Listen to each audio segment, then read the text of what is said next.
अब ये L moment का जो दूसरा सवाल हमें सर ने करवाया था एक्सपोनेंशियल डिस्ट्रीब्यूशन का, ये सर ने हमें आधा करवाया था, ठीक है, λ1 और λ2 को तक करवाया था, बल्कि λ1 तक ही करवाया था और कहा था कि आगे खुद करिएगा। सवाल क्या है, find L moment estimator of the parameter of exponential distribution with mean L1/α based on λ1, λ2, λ3, λ4। ठीक है, तो सबसे पहले तो मैंने बताया, अच्छा यहाँ पर मैंने बताया था ना कि लिखा होगा। अब हमें एक्सपोनेंशियल डिस्ट्रीब्यूशन में हमारे पास पैरामीटर सिर्फ अल्फ़ा है, लेकिन हमें इस अल्फ़ा को 4 बार फाइंड करना है। एक बार L1 से, λ1 से, एक बार λ2 से, एक बार λ3 से, एक बार λ4 से, चारों से फाइंड करना है। सर हमें कोई भी 2 भी दे सकते हैं, कोई 3 भी दे सकते हैं, कोई 4 भी दे सकते हैं, कोई 1 भी दे सकते हैं, जिस सर के ऊपर है। और ये टॉपिक इम्पॉर्टेंट है, ये भी हमारे टाइम पे आ चुका है, तो बेहतर है कि इस सवाल को भी लाजमी प्रैक्टिस करके जाना, ठीक है। तो सबसे पहले तो हमने करना क्या है, वही PDF लिख लिया। अच्छा 1/α है तो PDF हम इस फॉर्म में लिखते हैं। अगर हमारे पास यहाँ पे मल्टीप्लाई में अल्फ़ा होता तो हम यहाँ पर डिवाइड में लिखते हैं। ये तो पता ही होगा ना, हर सवाल में करते आ रहे हैं शुरू से, कि जो भी हमारे पास गिवन होता है उसका अल्टरनेट हम उस फॉर्म में लिखते हैं, ठीक है। तो ये हमने PDF लिख लिया, लेकिन PDF का काम नहीं है, हमें CDF का काम होता है। CDF लिख लिया हमने। CDF एक्सपोनेंशियल डिस्ट्रीब्यूशन का क्या होता है, 1 माइनस एक्सपोनेंशियल की पावर माइनस α(x). अल्फ़ा भी हो सकता है, अल्फ़ा की जगह सर कोई और थीटा भी दे सकते हैं, बीटा भी दे सकते हैं, और उससे कोई फ़र्क नहीं पड़ता। हमें CDF याद होना चाहिए। सिर्फ पैरामीटर चेंज हो सकता है, उसकी फॉर्म चेंज हो सकती है, थीटा हो सकता है, बीटा हो सकता है, कुछ अल्फ़ा हो सकता है, लैम्डा हो सकता है, कुछ भी हो सकता है, ठीक है। तो यहाँ पर हमें सर ने अल्फ़ा में दिया है तो हमने अल्फ़ा में लिखा है। मैंने बताया था CDF को किसके इक्वल लेते हैं, एक बार म्यू के और F इनवर्स म्यू के, इस तरह इक्वल लेते हैं। CDF से x को सेपरेट करते हैं, सॉल्व करके x को सेपरेट करते हैं, और जो भी फॉर्म बनती है वो हमारी क्या होती है, F इनवर्स म्यू, ठीक है। तो सबसे पहले हमने करना क्या है, यहाँ से CDF से हम x को सेपरेट करेंगे, म्यू के इक्वल लेके सॉल्व करते हैं ना। तो ये यहाँ पे 1 है। अब ये 1 इधर आ जाए तो क्या हो जाएगा, बल्कि एक काम करते हैं, ये माइनस में है ना ये वाली टर्म, इसको इधर ले आते हैं और ये इसको इधर ले आते हैं, ठीक है। एक्सपोनेंशियल वाली टर्म को हमें अलग करना है क्योंकि हमें वहाँ से x को सेपरेट करना है। तो एक्सपोनेंशियल वाली टर्म इधर आ गई, प्लस में हो गई, ये म्यू प्लस में था, इधर आके माइनस में हो गया, ठीक है। उसके बाद हमने ln अप्लाई कर दिया, क्योंकि एक्सपोनेंशियल जब तक ख़त्म नहीं करेंगे हम x को सेपरेट नहीं कर सकते। तो एक्सपोनेंशियल को ख़त्म करने के लिए हमने क्या कर दिया, ln अप्लाई कर दिया बोथ साइड पे। तो ln 1 minus mu is equals to ln exponential की power minus α(x). ln alpha से कैंसिल हो गया, हमारे पास बच गया माइनस α(x). यहाँ से हमें क्या चीज़ हटानी है, माइनस अल्फ़ा, क्योंकि हमें x को सेपरेट करना है। तो माइनस अल्फ़ा इधर मल्टीप्लाई में, इधर आके डिवाइड में हो गया, -1/α, और ln 1 minus mu is equals to x, ठीक है। ये x की जो चीज़ हमारे पास आ जाती है वो हमारी किसके इक्वल होती है, F इनवर्स म्यू के। मैंने बताया था F इनवर्स म्यू हमारे पास आ गया, तो अब हम इस फॉर्मूले में रख कर पुट कर सकते हैं ना। एक बार λ1 से करना है, λ2 से करना है, 3 से करना है, 4 से करना है, थोड़ा लेंदी क्वेश्चन है ये। सबसे पहले हम λ1 से करके देखते हैं। λ1 का फॉर्मूला लिख लिया, 0 से 1 तक की लिमिट, F इनवर्स म्यू और du। F इनवर्स म्यू क्या, जो हमने फाइंड किया वो लिख लिया हमने, और du। अच्छा ये थोड़ा अब ना ये होगा तो उसी तरह से जैसे पहले वाले सवाल में किया, लेकिन ये थोड़ा सा कॉम्प्लिकेटेड है क्योंकि इसमें ln आ रहा है और म्यू भी है इसमें। तो म्यू को इंटीग्रेट कैसे करें, इसमें तो ln है, तो बहुत ज़्यादा कॉम्प्लिकेटेड हो जाएगा। तो इसलिए हम इसमें काम करेंगे लेट करके, ठीक है। लेट करके हम इसको आसान बना लेंगे और सिंपल तरीके से सॉल्व करेंगे, ठीक है। तो हमने क्या किया कि हमारी ये वाली टर्म पूरी ये रही, माइनस ln 1 माइनस म्यू, ठीक है। इसको हमने ले लिया z, लेट कर लिया, ठीक है, z लेट कर लिया। जब एक चीज़ को लेट करते हैं ना तो हमें लिमिट्स को भी उसी में कन्वर्ट करना होता है, फिर ये du को भी उसी में कन्वर्ट करना होता है। ऐसा तो नहीं कर सकते ना कि अब ये चीज़ z हो जाए, ये म्यू रहे, ये म्यू की लिमिट्स दी हुई हैं, तो हमें सारी चीज़ों को कन्वर्ट करना पड़ता है, ठीक है।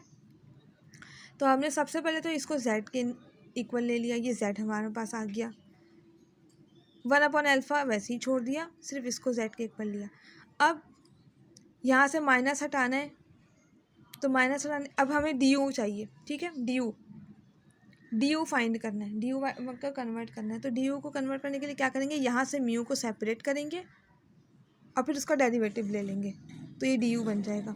करके देखते हैं। ये माइनस है सबसे पहले, तो इस माइनस को इधर ले आए, ln 1 माइनस म्यू बच गया।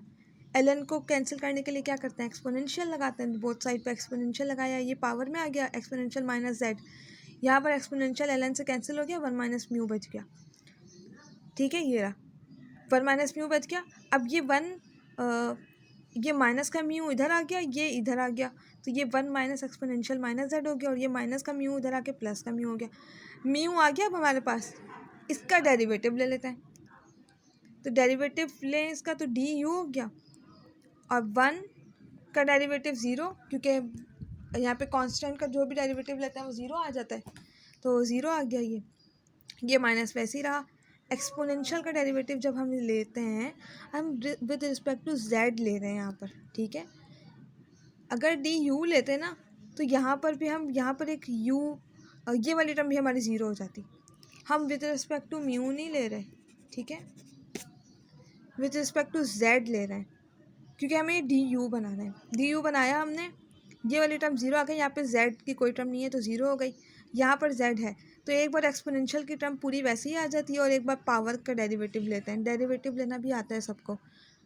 एक्सपोनेंशियल का डेरिवेटिव लिया वैसे ही आ गया, और एक बार पावर का डेरिवेटिव, तो ये -1 हो जाएगा, ठीक है। अब हमारे पास ये माइनस और ये माइनस प्लस हो गया, एक्सपोनेंशियल की पावर -z वैसे ही आ गई। और डी जेड हमने ऐड क्यों किया, क्योंकि हमारे पास दो वेरिएबल्स हैं यहाँ पर, एक डी यू है और z है। काम हम डेरिवेटिव ऑफ u कर रहे हैं, लेकिन हम विद रिस्पेक्ट टू z ले रहे हैं, तो हमें यहाँ पर डी जेड ऐड करना होता है, ठीक है। तो हमने डी जेड ऐड किया है, ठीक है। अगर यहाँ पर हमारे पास डी एक्स होता और हमारे पास यहाँ पर भी डी माइनस एक्स होता, और हम डेरिवेटिव भी x के रिस्पेक्ट से ले रहे होते, तो हम डी एक्स यहाँ पर ऐड नहीं कराते, ठीक है। लेकिन दो तरीके के वो हैं हमारे पास, वेरिएबल चेंज है, तो हमें यहाँ पर ऐड करना पड़ेगा। अब डी यू हमारे पास आ गया, एक्सपोनेंशियल की पावर -z डी जेड, तो ये चीज़ हमारे पास आ गई।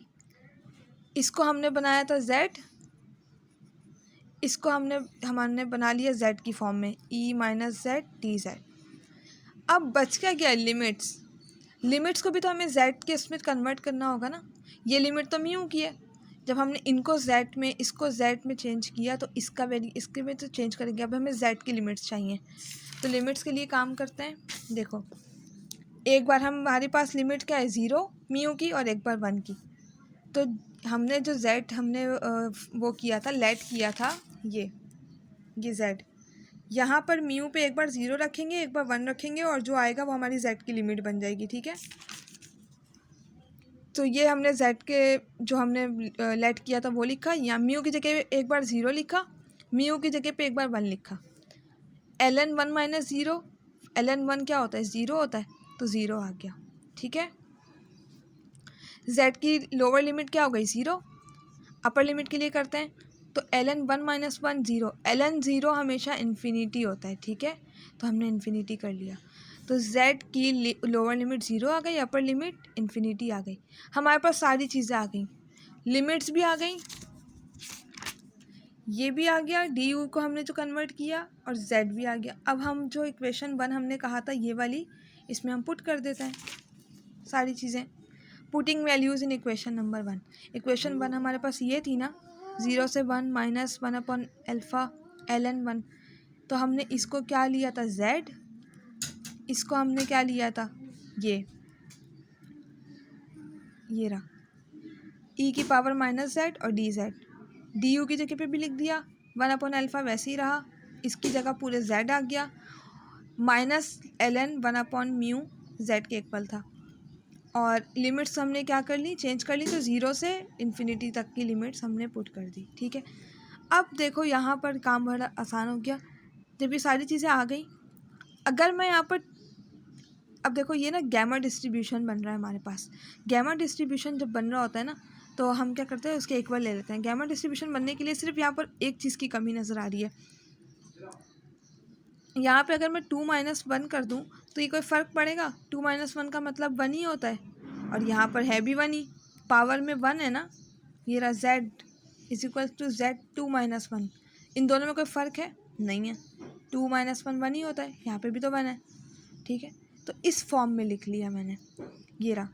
अब मेरे पास ना ये बिल्कुल गैमा डिस्ट्रीब्यूशन बन गई। गैमा डिस्ट्रीब्यूशन देखो क्या होती है, ये 0 से इन्फिनिटी होता है, लिमिट जो भी वेरिएबल होता है उसका पावर होती है n-1 एक्सपोनेंशियल -ax और dx। जब इस तरह की फॉर्म होती है ना तो ये गैमा डिस्ट्रीब्यूशन होता है। गैमा डिस्ट्रीब्यूशन को हम इसके एक बार ले लेते हैं, a की पावर -n और गैमा n। ठीक है, ये इसके इक्वल होता है। जब हमें इस तरह की फॉर्म दिखे तो हम इसमें कन्वर्ट करके लिख लेते हैं।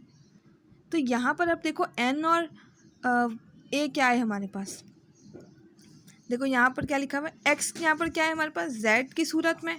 ठीक है, जो यहाँ पर वेरिएबल है वो एक्सपोनेंशियल की पावर में होनी चाहिए। तो ये रहा z और ये रहा z, एक्सपोनेंशियल की पावर में z है। तो n क्या है हमारे पास, अब z की पावर में जो भी है n-1, यानी कि यहाँ पे 2 - 1 है। तो n क्या हो गया हमारे पास यहाँ पे 2, ये रहा, ये n-1 होता है, ये रहा, तो ये 2 - 1 हो गया। ठीक है, अब एक्सपोनेंशियल की पावर देखो, माइनस भी है, x भी है, यानी कि माइनस भी है, z भी है, a क्या है हमारे पास 1 है, नज़र नहीं आ रहा तो इसका मतलब 1 है, a हमारे पास 1 है।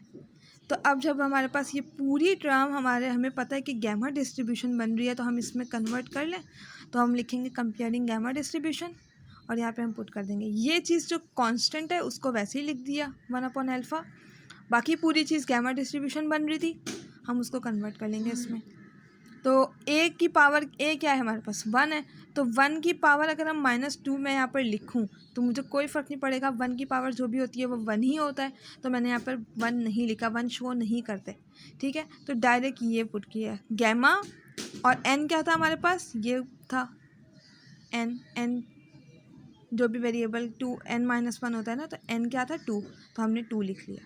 ठीक है, अब इसका मतलब क्या होता है इसका, यानी कि ये है 2 - 1 का फैक्टोरियल। जहाँ पे जो भी हो 3 होता तो 3 - 1 का फैक्टोरियल लिखते हैं, इसको ओपन करते हैं तो 2 - 1 क्या हो जाएगा 1 का फैक्टोरियल 1 ही होता है, तो यहाँ पर 1 लिख नहीं शो करते, तो मैंने 1 शो नहीं किया, 1/α लिख लिया।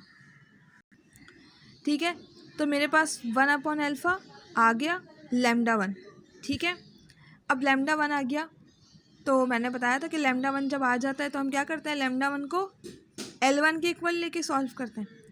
नाउ λ1 = L1, λ1 क्या है 1/α, ये रहा आगे।